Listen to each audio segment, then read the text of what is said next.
আসসালামু আলাইকুম। শাতিমের বিচার চাওয়ায় ন্যায় বিচারের দুয়ারে কিভাবে বৈষম্যের শিকার হতে হয় সেই ঘটনাটি আজকে বলি।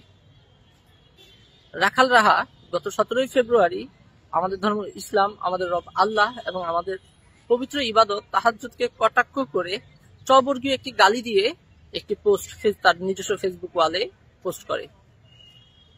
এরপরেও দেখা যায় যে আমাদের প্রশাসন, রাষ্ট্রযন্ত্র বা বিচার ব্যবস্থা স্বউদ্যোগে তার বিরুদ্ধে কোনো অ্যাকশন নেয়নি। সমগ্র বাংলাদেশের তাওহীদি জনতারা ক্ষেপে উঠেছে। বিভিন্ন শিক্ষা প্রতিষ্ঠান, মসজিদ থেকে আমরা একাধিকবার বিভিন্ন প্রতিবাদী কর্মসূচি হতে দেখেছি। এরপরেও যেহেতু রাষ্ট্র নিজ উদ্যোগে কোনো পদক্ষেপ নিচ্ছিল না, তাই আমি নিজে বাদী হয়ে মামলা করার চেষ্টা করেছি। একাধিক থানায় থানায় ঘুরে অবশেষে মতিঝিল থানায় আমরা একটি অভিযোগ দায়ের করি। মতিঝিল থানাও প্রথমে অভিযোগটি নিতে অস্বীকার করলে পরবর্তীতে আইনজীবী, মিডিয়া কর্মী এবং তাওহীদি জনতার চাপে হয়তো তারা অভিযোগটি গ্রহণ করেছিল, কিন্তু পরক্ষণেই কল দিয়ে তারা জানিয়ে বলেন যে তারা এই অভিযোগটি মামলা হিসেবে বা এফআইআর হিসেবে নিতে পারছে না, কেননা এই অপরাধে, এই অভিযোগে যে অপরাধের বিষয়ে লেখা আছে, এই অপরাধে নাকি তারা কোনো আমলযোগ্য ধারা খুঁজে পাচ্ছে না। তো তারা আমাদেরকে পরামর্শ করেন যে আপনারা অবশ্যই এই ধরনের মামলা করতে হলে আদালতে শরণাপন্ন হবেন। তো আমরাও আদালতে শরণাপন্ন হয়ে আজকে পর্যন্ত চারবার সাইবার ট্রাইব্যুনালে ঘুরে আসি। প্রথম 3 বার সাইবার ট্রাইব্যুনাল থেকে আমরা হতাশ হয়ে ফিরে আসতে হয় এই কারণে যে যতবারই যাই সেরেস্তাদার বলে আজকে কোর্ট উঠবে না, আজকে কোর্ট বসছে না, আদালত বা মাননীয় জজ সাহেব তিনি ছুটিতে আছেন। এভাবে 3বার আমরা ফিরে আসার পর আজকে চতুর্থবার যখন যাই, চতুর্থবার আদালত ছিল ঠিকই, কিন্তু আমাদের মামলাটি তিনি গ্রহণ করেননি।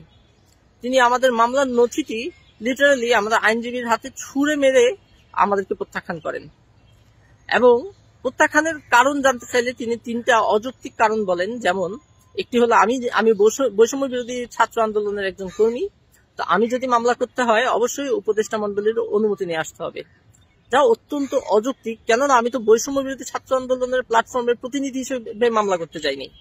আমি আমার সাংবিধানিক অধিকার, আমি আমার আইনি অধিকার থেকে, আমি আমার অধিকার বলে আমি একজন ক্ষুব্ধ হিসেবে, আমি একজন মুসলিম এবং বাংলাদেশের নাগরিক হিসেবে আমি মামলা করতে গিয়েছি আমার অধিকার বলে।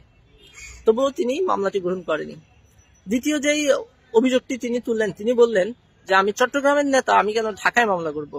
অথচ আমার যে মামলার নথি ছিল, নথিতে স্পষ্টভাবে আমার ঢাকার বর্তমান ঠিকানা উল্লেখ করা ছিল এবং সাইবার ট্রাইব্যুনালের মামলা বাংলাদেশের যে কোনো প্রান্ত থেকে যে কোনো ব্যক্তি করতে পারে।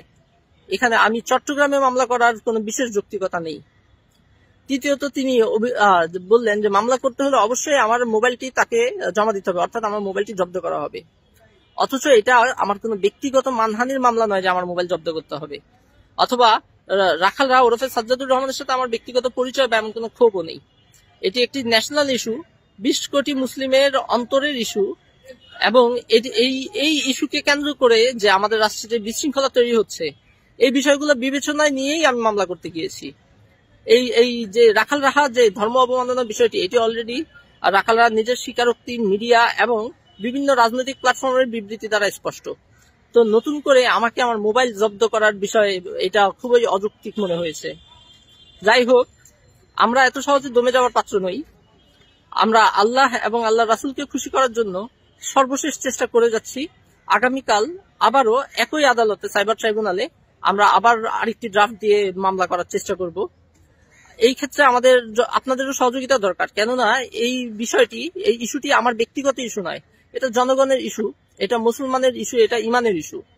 আপনারা যারা যেখানে আছেন এই বিষয়টি প্রচার করেন, সবাইকে সচেতন করেন, সবাইকে রাখাল রাহার যেই অবমাননাকর স্ট্যাটাস দিয়েছে এই বিষয়ে জানান, তার শাস্তির বিষয়ে জানান। সবাই নিজ নিজ অবস্থান থেকে কণ্ঠ তুলুন, আওয়াজ তুলুন এবং আপনাদের যাদের সম্ভব হয় আগামীকাল ঠিক 10টায় ঢাকা জজ কোর্টের প্রাঙ্গণে এসে আমাদের সাথে উপস্থিত হন, আমাদের সাথে কাতারে কাতার মিলান।